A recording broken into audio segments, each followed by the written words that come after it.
and I don't want to be here like too long. So I don't know how to do. I'm still thinking what I'm gonna do. It's prudent to make sure that I have I want to get home. I've been on the road all week, and so making sure that I had options available to me.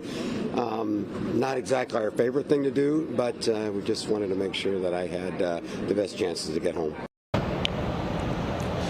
And according to one estimate, this shutdown and the flight reduction could impact roughly 200,000 seats every single day when it tops out at that 10%. That's a lot of aircraft seats, a lot of airplane seats that people aren't able to be flying. And this all comes less than 3 weeks before Thanksgiving, as people are going to be trying to go out for the holidays. Obviously, we don't know how long this is going to last. The ultimate goal is at some point the government will reopen and the controllers will begin getting paid again, and the back pay, so that they are able to continue to do the work that they need to do to guide air traffic throughout our entire nation. I'll tell you, though, the union, the air traffic controllers, pretty much everyone related, the airlines unions, everyone combined is saying that they would like this shutdown to end, because this is obviously affecting the bottom line for the airlines when they start having to cancel flights, refunding passengers, things like that. At least this is just starting to become really problematic, as we are now in the longest government shutdown in history. Yeah, hitting everywhere and hitting here close to home as well. So Tyler Fingered at the world's busiest airport. Tyler, thank you so much for that live report. We certainly appreciate that. So staying on this topic today, we're hearing from lawmakers who are speaking out about the shutdown right now. Again, we mentioned this is day 38 of it right now. And among them is Georgia Congresswoman Marjorie Taylor Greene, who's sharing her thoughts on that. She actually spoke with our Ariel Onstadt right here on Fox Local. So joining us now to talk a little bit about what she had to say is our Lindsay Tuman to break this down for us. And she has quite a bit to say about it, Lindsay. Elise, I think it's been fascinating for a lot of people to really listen to how she has approached a lot of recent interviews. Of course, ours here on Fox Local, but she also went on The View recently on Bill Maher, and she's gone in a different direction than we've seen her go in for the past several years. Now, of course, Marjorie Taylor Greene, Congresswoman and representative of Georgia's 14th district. She was elected back in 2020. She was reelected in 2022 and 2024. Now, what she's saying right now is that both sides, Republicans and Democrats, are at fault, and they both could be doing things to both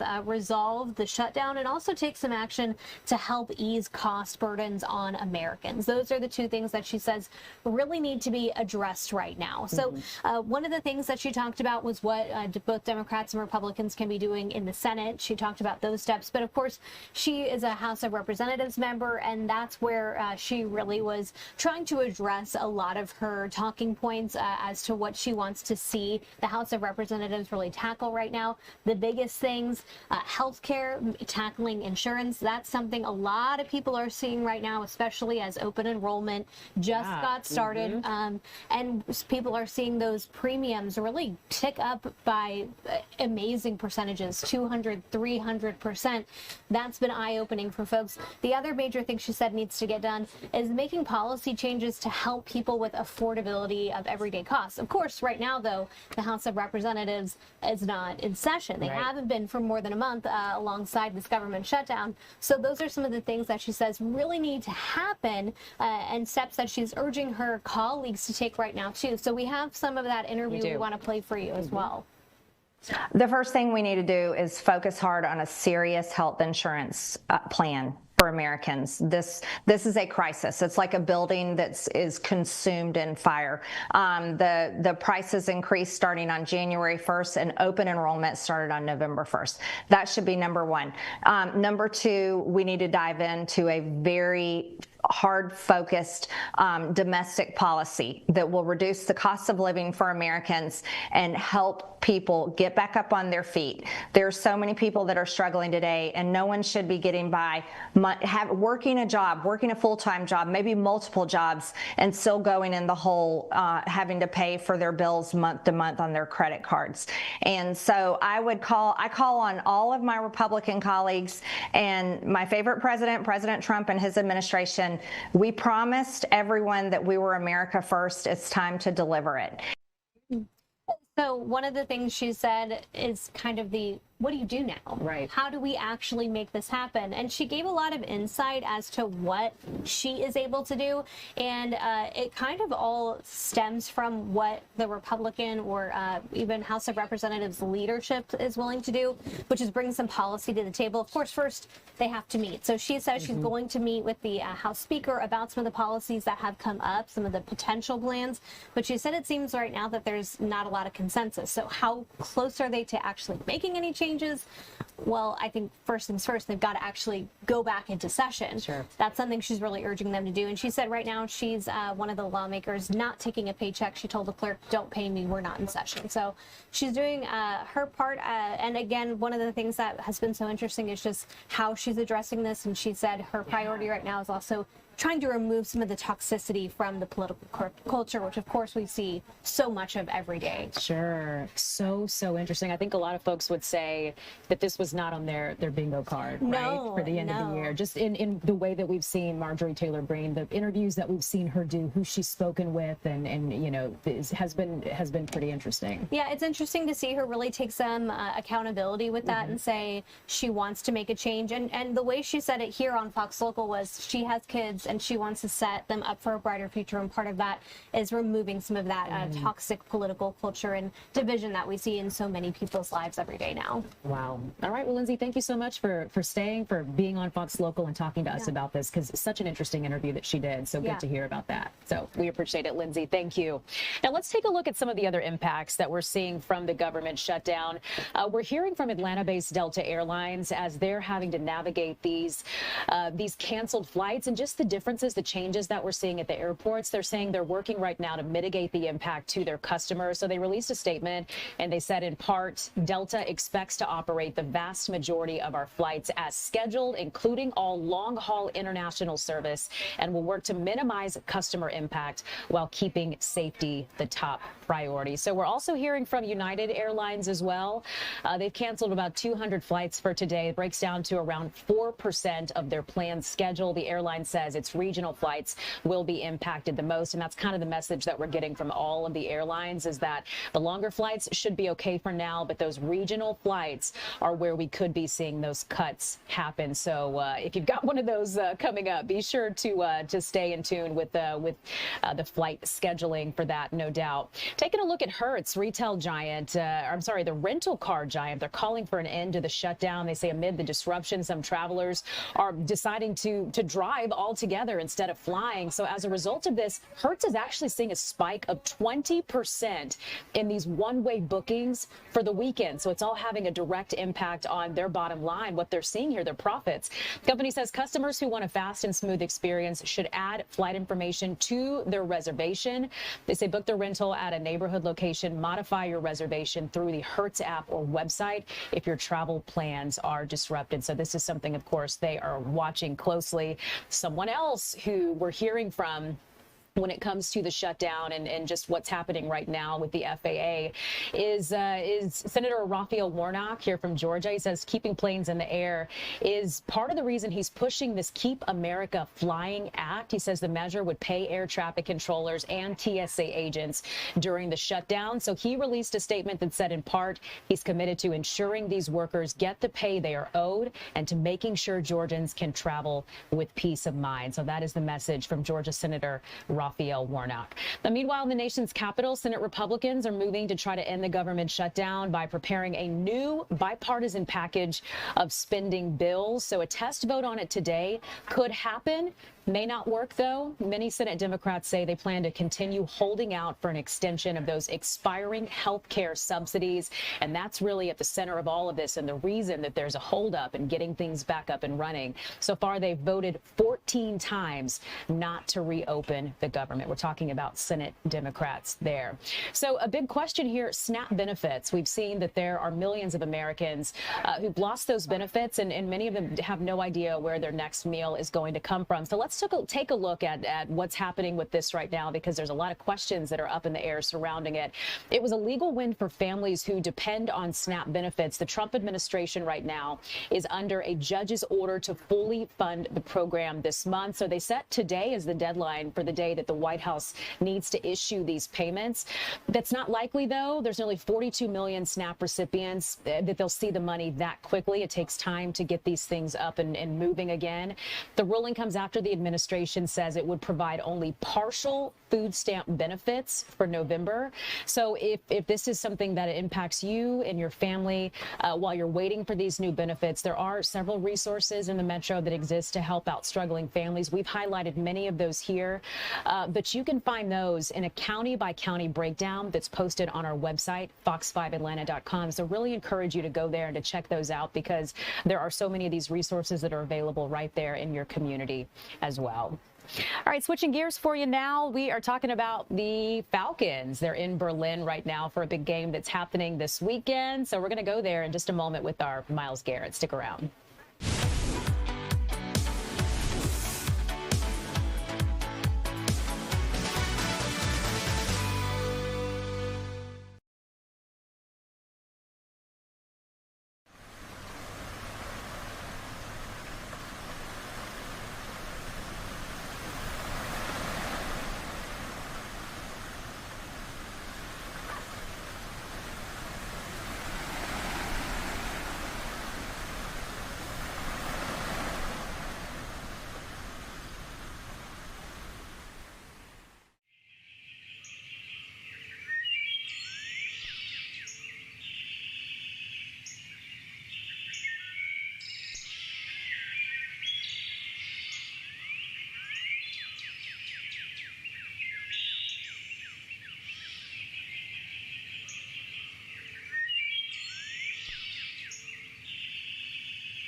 Hey, welcome back, everyone. Well, the Atlanta Falcons are in Berlin, Germany right now. They're there for their game against the Indianapolis Colts. That's going down on Sunday.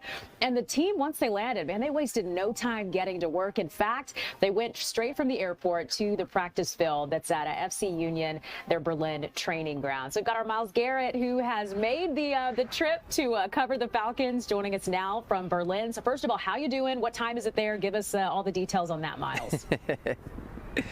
Yes, no, it is very dark here in Berlin, Germany, about 5 o'clock local time, so not quite the morning hours it might be in Atlanta. But yes, we are a little bit tired over here. It's been a long travel day, and the same goes for the Atlanta Falcons. They actually practiced this morning. As soon as they got off the plane, they went straight to the practice facility here, got a quick practice in, and of course spoke to media members after that, as they have a very big game in the next 48 hours against one of the NFL's best teams, the Indianapolis Colts. Atlanta trying to get back in the win column after losing 3 straight games. There's obviously some big things they're trying to pick up upon with their run game. They've got a couple of offensive linemen who are down at the moment, some questionable, so hoping to get some of those guys back and get Bijan Robinson, the Rock, and get him doing what he does best, that is getting a lot of yards and a lot of points. We spoke to Bijan and his quarterback, Michael Penix Jr., earlier this afternoon at that practice. Take a listen to what they had to say.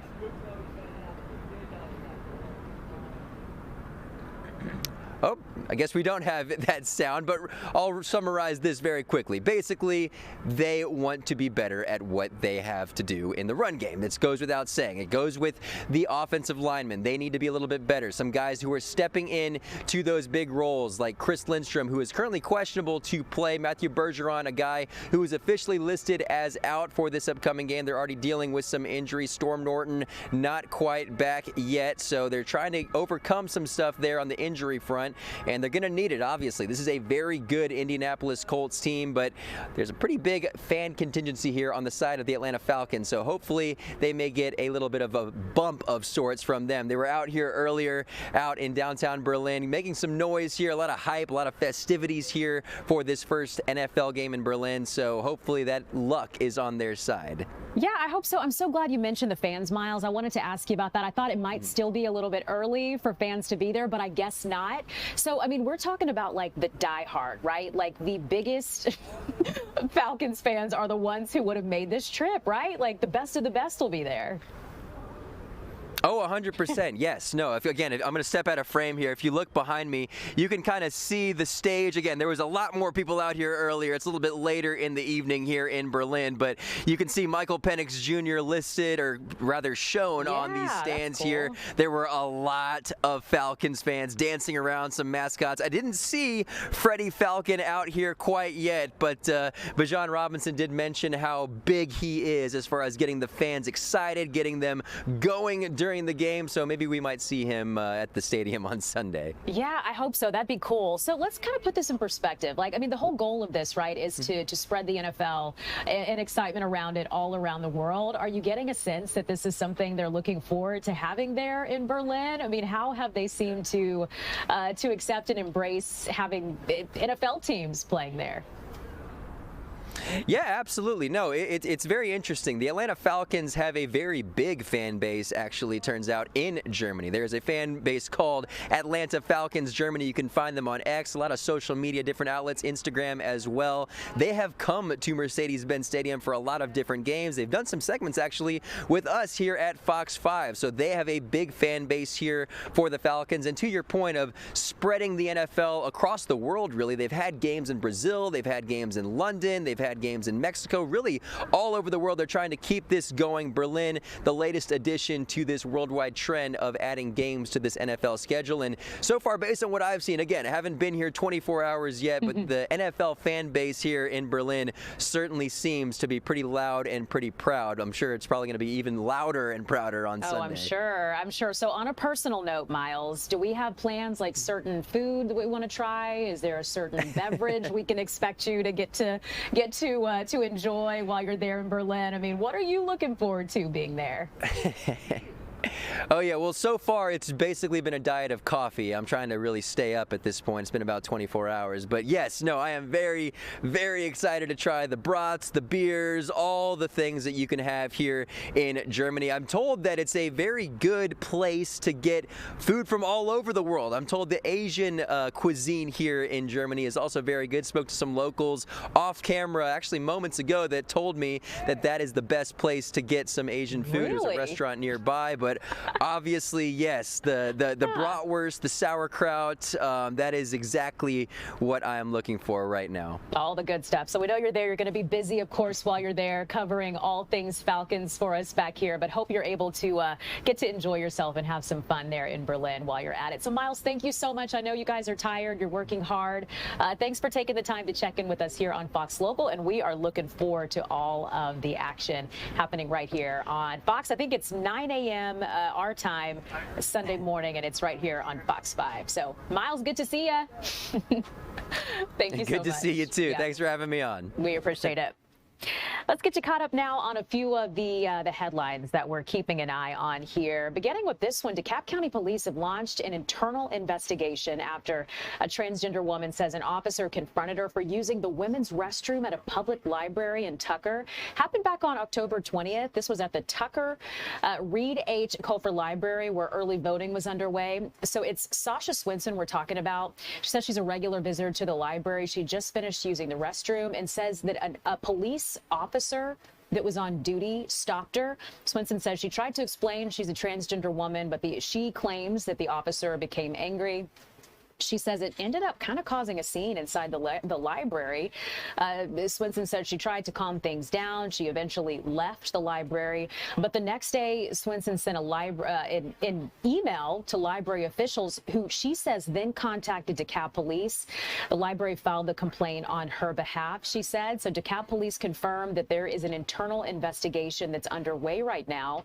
We've also heard from DeKalb CEO Lorraine Cochran-Johnson. She called this all a teachable moment and said the county supports the LGBTQ community. Officials clarified library patrons can use whichever bathroom aligns with their gender identity. In fact, that's actually the law in Georgia as well. There's no law that bans transgender people from using bathrooms that align with their gender identity. And then here's another story. This happened in Paulding County. Deputies say they uncovered a lot more than fresh produce. This was at a roadside stand on the corner of Highway 92 and Georgia 120. They definitely were in for it when they rolled up there. The investigators with the Paulding County Sheriff's Office and the Northwest Georgia Drug Task Force, well, they found 270 grams of methamphetamine. It was hidden in everyday items at the stand. So we're talking even, tucked inside of a Krispy Kreme bag, they said. Sheriff's officials say the bus followed a community tip that suggested something suspicious was happening behind that fruit and vegetable stand. Turns out it certainly was. They say the suspect likely used the location to try to blend in and trying to talk and get a good look at what I'm seeing there on the screen. But you can see, they just had it tucked into to various areas. So they're saying the suspect here found that spot. It's near a gas station. So a lot of hand-to-hand transactions. They thought people wouldn't catch on to what was happening. They had actually been looking into this for months. Deputies ended up arresting 49-year-old Athena Alloway at the stand and 37-year-old Melvin Stevens about 2 miles away. They're both facing charges of trafficking and possession of methamphetamine. Authorities are still looking for 39-year-old Crystal Ballweg, who they say was also involved here. Now, what we don't know about this just yet is how long those drug sales may have been operating at that location, if this had been ongoing, if this was a newer thing. So they're saying if you know anything about this this whole situation, or even where Ballweg is, then you're asked to contact the Paulding County Sheriff's Office. So a big bust there in Paulding County. Happening today, a local nonprofit doing its part to help those impacted by Hurricane Melissa. We've seen just absolute devastation in so many of the Caribbean islands. A lot of people needing help right now. And that's why the Friends of Disabled Adults and Children nonprofit in Tucker, they're mobilizing a full truckload of medical supplies to send to the Jamaica Ministry of Health and Wellness. Will do a lot of good there on the island. So some of those donations are things like oxygen, medical supplies, CPAP supplies, and so much more. It'll all be taken to Miami and then flown to Jamaica to do a load of goods. So those are just a few of the headlines that we're following for you today. All right, our time is 11:26, and we'll be back right after this.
Welcome back, everyone. Happy Friday. Thank you so much for being with us here on Fox Local. Let's get you caught up on a few of the national stories that we're following today, beginning with a really terribly sad story about a Dallas Cowboy defensive end, Marshawn Kneeland. The NFL community mourning his tragic death. Officials confirmed the 24-year-old died from a self-inflicted gunshot after a police chase in Texas. Teams and players have expressed just their sorrow, their shock at the news. And according to officials, Texas Department of Public Safety troopers tried to make a traffic stop at about 10:33 p.m. And that's when the driver, later identified as Kneeland, refused to stop. They engaged in a pursuit. They eventually lost sight, though, of Kneeland's vehicle, and that's what ended the chase. So his car was later found abandoned. Authorities began searching the area, and Kneeland was later found dead. Frisco police helped out in all of this. They released a statement saying the abandoned vehicle was found by troopers minutes later and that Kneeland was believed to have fled on foot. Police said that during their search, they learned Kneeland had, quote, expressed suicidal ideations. He was found at about 1:30 a.m. on Thursday. They say a cause of death has yet to be officially released on this just yet, but that it appears that he died from a self-inflicted gunshot. He was in his second season with the Cowboys after being selected 56th overall in the 2024 NFL draft. And he died just days after he recorded his first NFL touchdown in a game against the Arizona Cardinals. That was on Monday. I want to mention this, too, that if you or anyone you know is having suicidal thoughts, you're asked to contact the Suicide and Crisis Lifeline. That number is 1-800-273-TALK. So again, we're talking about the tragic death here of Dallas Cowboys defensive end Marshawn Kneeland. Well, now to another story that we are following for you this morning. It's about that sandwich thrower. They've been found not guilty in court. This was a former government employee who threw a Subway sandwich at a Border Patrol officer in D.C.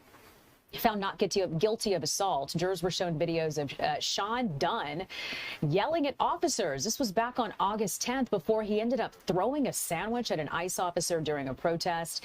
37-year-old ran off. He was quickly detained, though. So defense said that the foot-long sandwich from Subway could not and did not inflict bodily harm. Therefore, it was not an assault.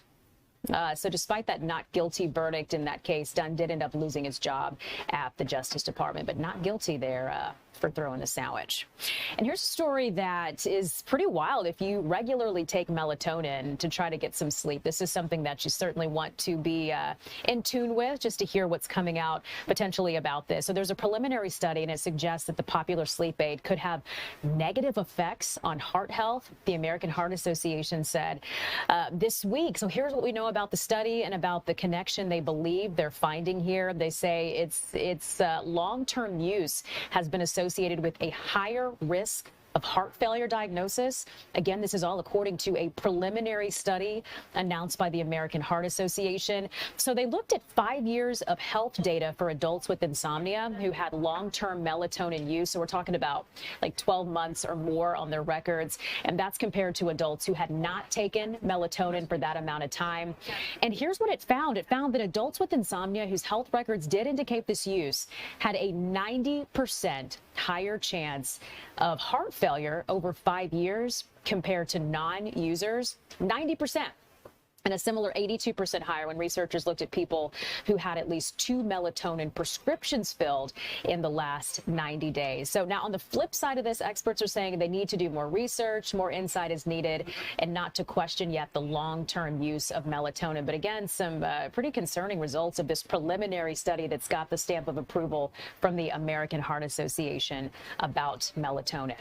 So if you have a Peloton, this is something you certainly need to hear about. The company's recalling about 878,000 of its exercise bikes across the U.S. and Canada because they say the product's seat posts can break during use, posing fall hazards. So this is about certain units. This is the Peloton Original Series Bike Plus unit. It's got the model number PL02. And they say they've gotten so far 3 reports of seat posts breaking on those bikes in the U.S., 2 of which resulted in fall injuries. They're saying there's been no incidents, though, in Canada to date. So both Consumer Safety Watchdog and Peloton they're urging users, stop using this bike if you have this particular one.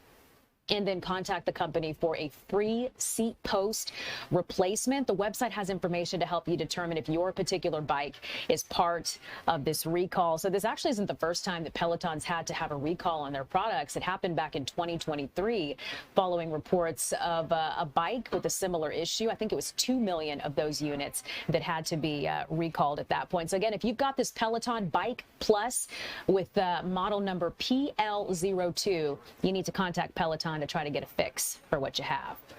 So it's the end of an era. This is pretty wild. I feel like you either are really into the Farmer's Almanac or you're not buying any of it, but want to share this big news with you. A 208-year publication that farmers, gardeners, and others use to predict the weather.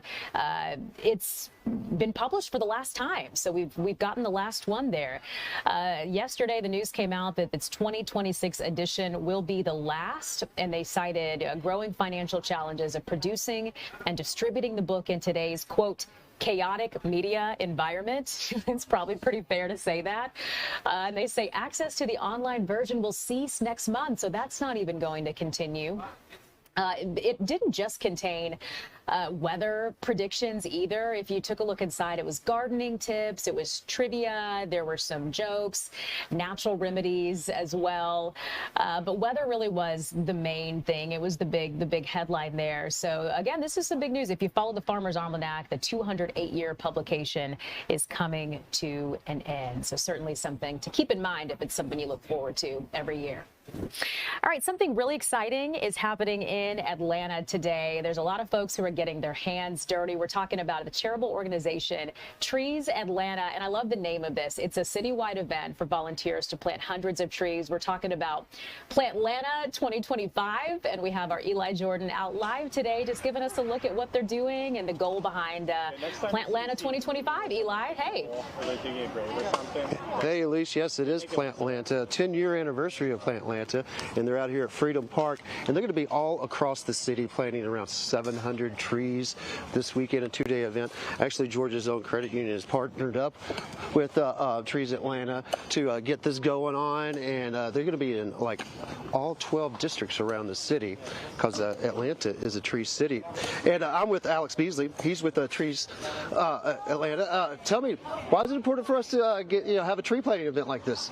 I mean, we're the city in the forest after all. I mean, it is a beautiful day to plant some trees. Today being Plant Atlanta Day, 10th anniversary, like you said. We're out here celebrating. Not only do we need these trees to keep our civic identity, keep our air fresh,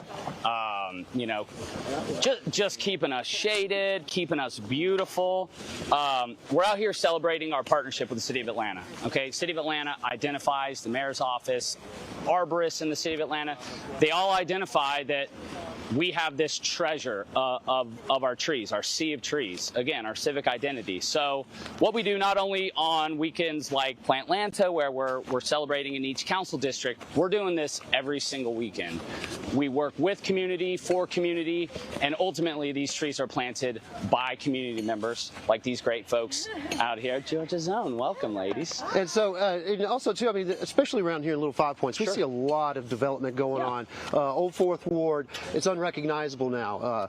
All the box buildings going up. Is there a concern of overdevelopment and losing a lot of these trees? I wouldn't say there's a concern about overdevelopment. I think from a sustainability standpoint, density is good.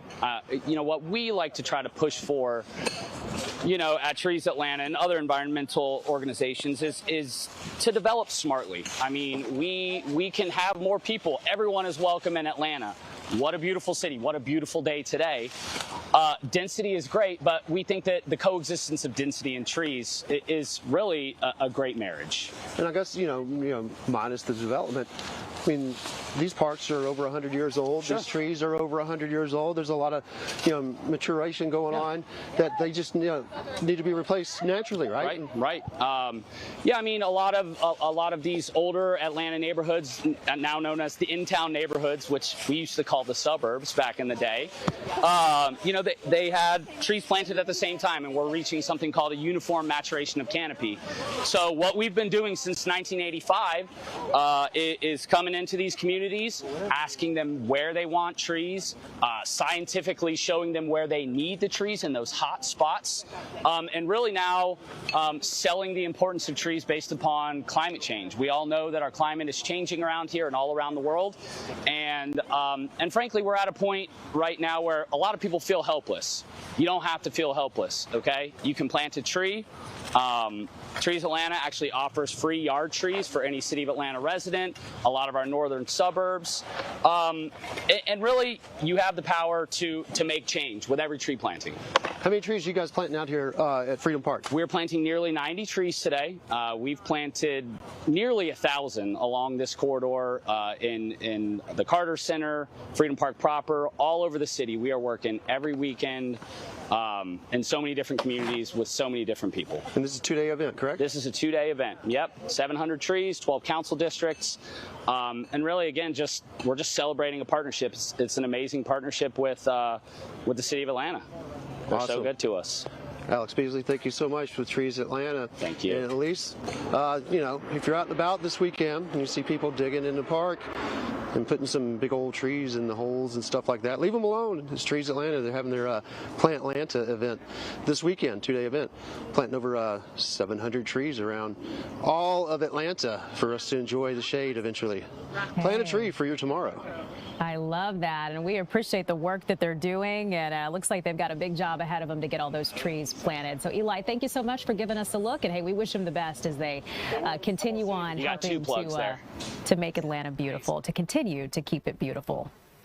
Well, we want to get to a really great story. So you see joining me right now, we have Emma Brown. She is the Community Engagement Assistant with Remedy, and that's a nonprofit veterinary clinic in Eastlake, just to talk about what they do and how this is helping so many folks here in our area to keep their pets. So Emma, it's so good to have you here. Welcome. Yeah, thank you. I appreciate it. Of course. So tell us a little bit about Remedy, what the goal is with you guys. Yeah, so Remedy is different from the traditional veterinary clinic. We are a nonprofit, so everything we provide is at cost. There are no markups. There's no profit for us. We really just want to make it accessible so everyone has the option to get vet care for their pet.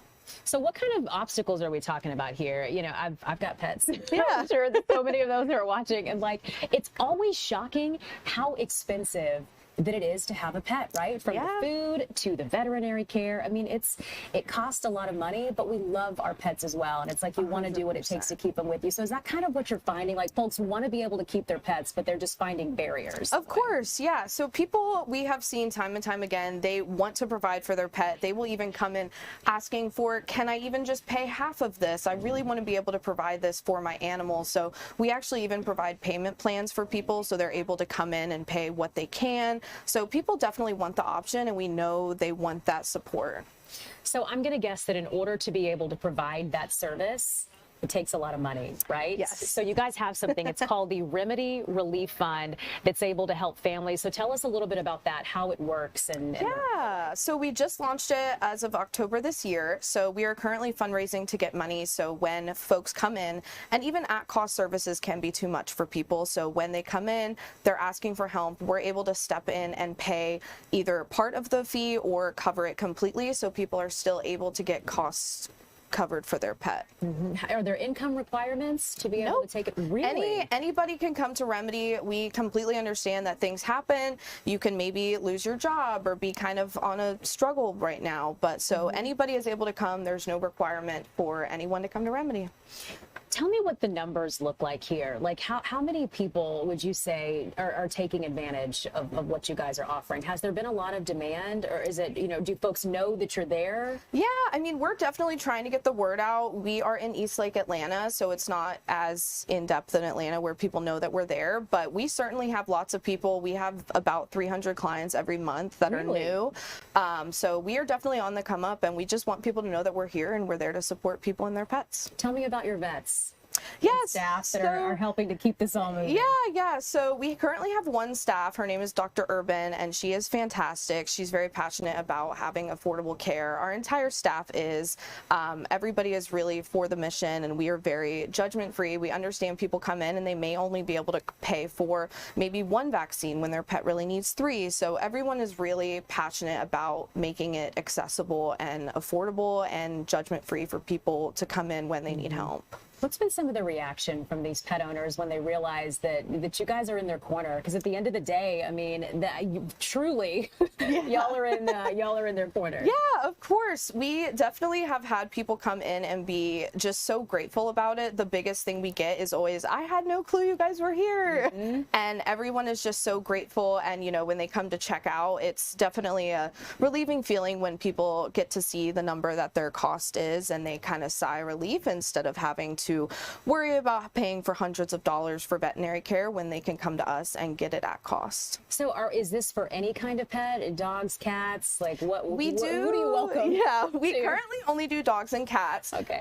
If you have a certain animal, you're welcome to call and we can see if we can get them in. But we currently prioritize dogs and cats right now. Why would you say that this kind of support is so important for Atlantans? You know, we're running so many stories right now about just how hard times are, and there's a lot of need, and so this is something that can help so many people. Of course, yeah. So especially now, we've seen a super high influx with the county shelters, with the numbers of dogs, and a lot of those reasons people are surrendering is because of vet costs. A recent study showed that over 50% of United States pet owners actually skipped veterinary care due to cost. And 37% of those actually went in to try to get vet care but denied because of how the cost was. So we know people want to get it. It's just really truly a matter of cost. Sure. You know, I know there's someone watching right now that knows that their pet needs veterinary care, and just like what you mentioned, it's something that they've been potentially holding off on. They don't know where to go to seek help. So how does this whole process work? Is it something that you need to call ahead of time? Do you sign up online? Like, what are the ways to be able to get into your clinic? Yeah, so we have a website where you can book online. It's remedyvet.com, and you are welcome to book anytime. And we are open Monday through Friday, 8 to 6. So we do accept walk-ins, but I always recommend people call or book online so that they don't have to wait. So on the other side of that, there's someone watching right now and they have a little bit extra to give and they want to be able to do that because they love pets. This is something that's speaking to them. So how can we give to this this relief fund? Yeah, they, again, on our website, if you go under our give at remedyvet.com, it will go directly to our fund, which will go back then directly to a family who comes in needing that support and they can't afford it. You talk about like rewarding jobs. I can imagine that for you to be a part of an organization that's doing this kind of work, like this has to be something that you feel good about. Of course, it's fantastic. I mean, it's 100% seeing the clients and having them come out of a vet appointment having a sense of hope and not discouragement and stress.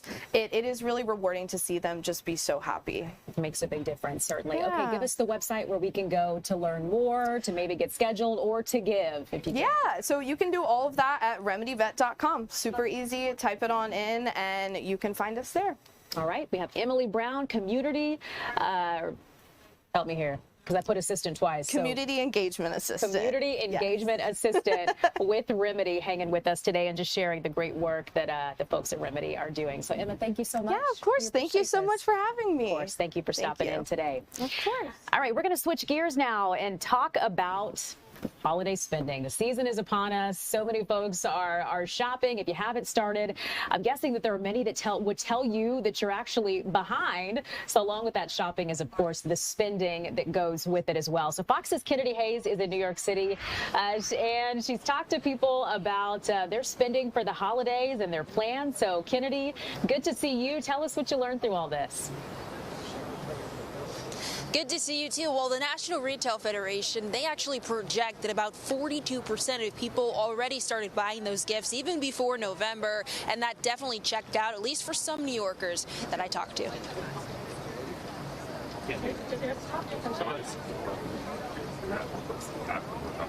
All right, Kenny, I don't think we have that, so you'll have to just tell us what they said. Yeah, Elise, so really a mixed bag, but I definitely got some that were last minute. They said that they usually wait until the day after Thanksgiving, Black Friday, traditionally, to get those deals in, and others said that they already got to jump on it. One couple said they had 20 presents already wrapped and ready, and just a few that they want to get towards the new year. So definitely a mixed bag, but the National Retail Federation also says one of the biggest gifts this year, the top gifts, I don't know if you can guess it, it's actually gift cards. The least might be a surprise. It was home improvement gifts. Oh, interesting. Okay, I might have missed this, Kennedy, and what you were saying too, but are you getting the sense that people are wanting to spend more or less this year? Or did you get a sense that maybe folks are cutting back due to everything that's happening or not? Yeah, so I talked to experts about that from the National Retail Federation. I asked them, that record number we're seeing this year with spending $1 trillion, is that because Americans have more money in their pockets? And they said, no, to clarify, that just means that consumer demand is still strong. People are prioritizing gifts. Some might be going into debt. Despite the economic uncertainty, the tariff uncertainty, they said that people are just prioritizing gifts despite their conditions right now. And they also added that, with the tariff uncertainty, a lot of stores are stocking up their shelves even earlier this year. One of the biggest pieces of advice, if you still are planning on shopping soon or towards Black Friday, is if you see something, get it. Shelves won't be empty as we approach later in the holidays, but that item that you really like might be sold out if you don't get it right away. Oh, okay. So that's some good advice for us to go ahead and try to jump on those deals. So let me ask you this question on a personal level here, Kennedy. So you're arguably in probably like the best place in the world, one of the best places in the world to shop. So have you started doing any holiday shopping, or what's your plan? I'm ashamed to say I'm a last-minute shopper. I have not started it in terms of this year's holiday season just yet, but that is definitely on the list. I think I'll start with decorations, maybe be a little selfish, get some decorations for my place first, and then start to think about those loved ones, have those conversations. That sounds like an A-plus plan. Yeah, I haven't really started. I feel like I've added things to like my Amazon cart, but I haven't pulled the trigger. But I'm going to tell you, after hearing this story and what you're saying about experts saying that many things could run out, it's going to make me step up my game a little bit and get going. So I think this is the message I needed, Kennedy. Yeah, you might not want to wait till Cyber Monday this year. There you go. Got to get on it. It's Kennedy Hayes joining us live from New York City. Kennedy, thank you so much for filling us in on holiday spending. We certainly appreciate it. Hope you have a great day. We want to talk about something that's really, really interesting. If you've been following AI, you may have heard about this. So again, the holidays right around the corner. Georgia's one of several states that are now using something that's called AI roadway technology to manage traffic, and in some cases even predict where accidents may happen the next time. So some really interesting technology here. Promises to come in handy, especially during holiday travel. We're used to, extra traffic this time of year, which is saying something being here in Atlanta where there's always traffic. So joining us now to talk about this, we have Charlie Dagliomini. He's the Executive Vice President of AI roadway technology company Recourse Systems, just to tell us how all of this works. So Charlie, thank you so much for being on. How are you? Great to be here. Thank you. Of course. Okay, so I'm trying to just wrap my head around this technology and understand, something that you know so much about. So let's start at the top. I mean, how does AI roadway technology actually work, Charlie?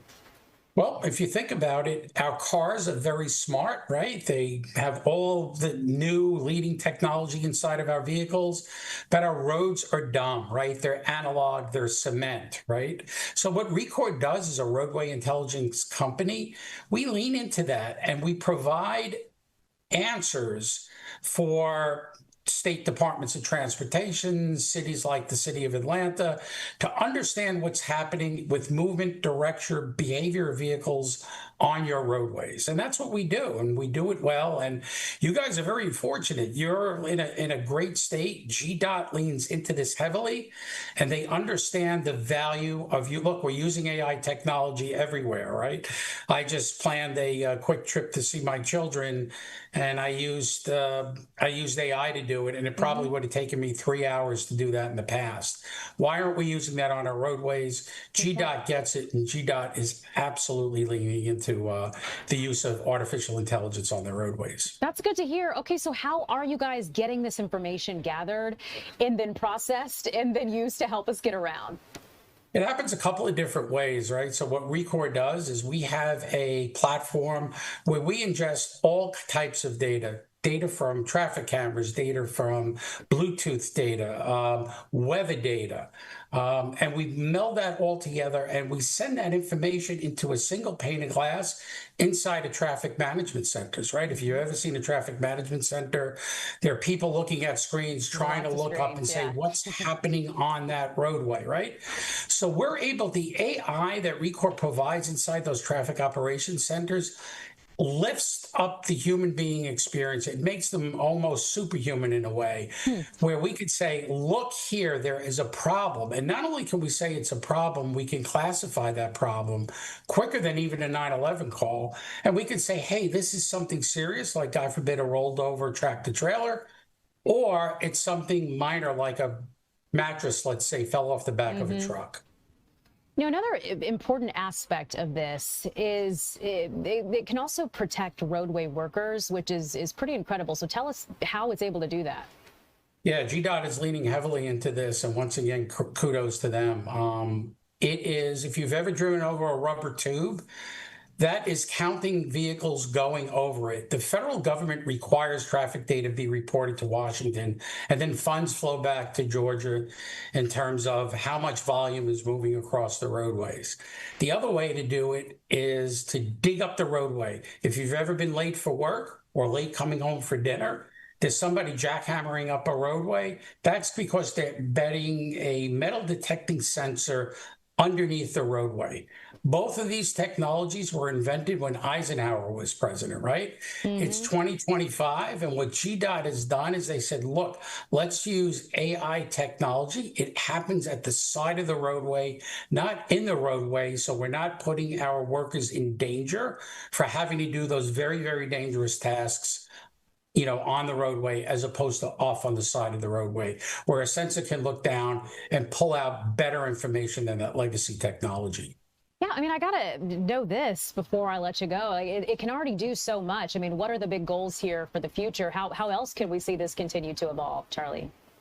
It's taking all of this disparate data and putting it into a single pane of glass that people who need to make on-the-spot traffic decisions can do it quickly, can do it efficiently, and can get better information. And that's the world we're and thankfully, you know, Georgia is leading the way. Hey, certainly good to hear about this and the difference it's already making and the difference that it will continue to make. Charlie Dagliomini, Executive Vice President of RECORP Systems. Charlie, thank you so much for being on with us. Actually, before I let you go, let me ask you one more thing. Sure. Where can we go to try to find more information on this, just to see more of what you guys do at RECORP Systems? Just visit our website. It's RECOR, REKOR.ai. So for you, and that this is very rewarding to see, you know, the AI is in so many of the conversations that we have now. I feel like us in the general population are just now starting to understand, Charlie, the impacts that it can have. So how is this for you, kind of, you know, being in the know on all of this as we continue to see it evolve? It's super exciting. You know, once again, it's especially given an industry that doesn't have a lot of technology embedded into it. It's just starting to progress, right? Our roadways are going to get a lot smarter. We're going to be safer as citizens driving on the roadway because of AI technology. All right. Charlie, thank you so much for filling us in on this. We certainly appreciate it. And listen, you've got our attention. If you're talking about something that can help us make it to where we want to go faster and safer, then we're certainly all ears. And it's something that we're excited about. So we appreciate you filling us in today on Fox Local. We appreciate you. My pleasure. Thank you. Charlie, thank you.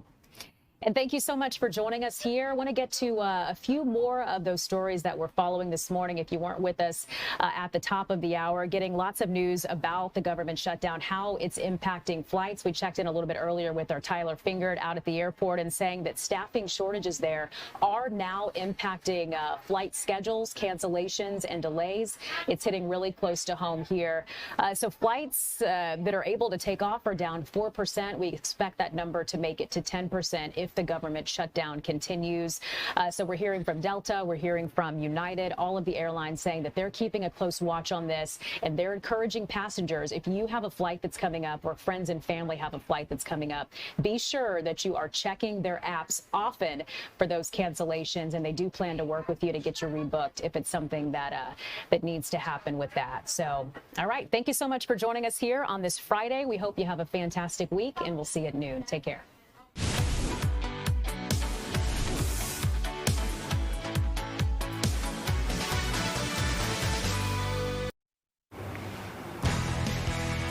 Fox 5 News at noon starts right now. There's a new push for information in the case of a woman found murdered in a burning apartment. Plus, we're learning more about the UPS plane involved in that fiery crash, how old it was, and what's to come in the investigation. Lauren? All right, well, we have a few more afternoons with those temperatures in the 70s before Arctic air moves into North Georgia. Those details in my 7-day forecast. But we do begin this hour with a live look at Atlanta's airport, where the FAA has made an unprecedented move to keep air travel safe during the government shutdown, cutting thousands of flights to ease the load on air traffic controllers. But it doesn't seem to be enough. Atlanta's airport is still seeing departure delays because of staffing shortages. Good Friday afternoon. Thank you so much for joining us. I'm Alex.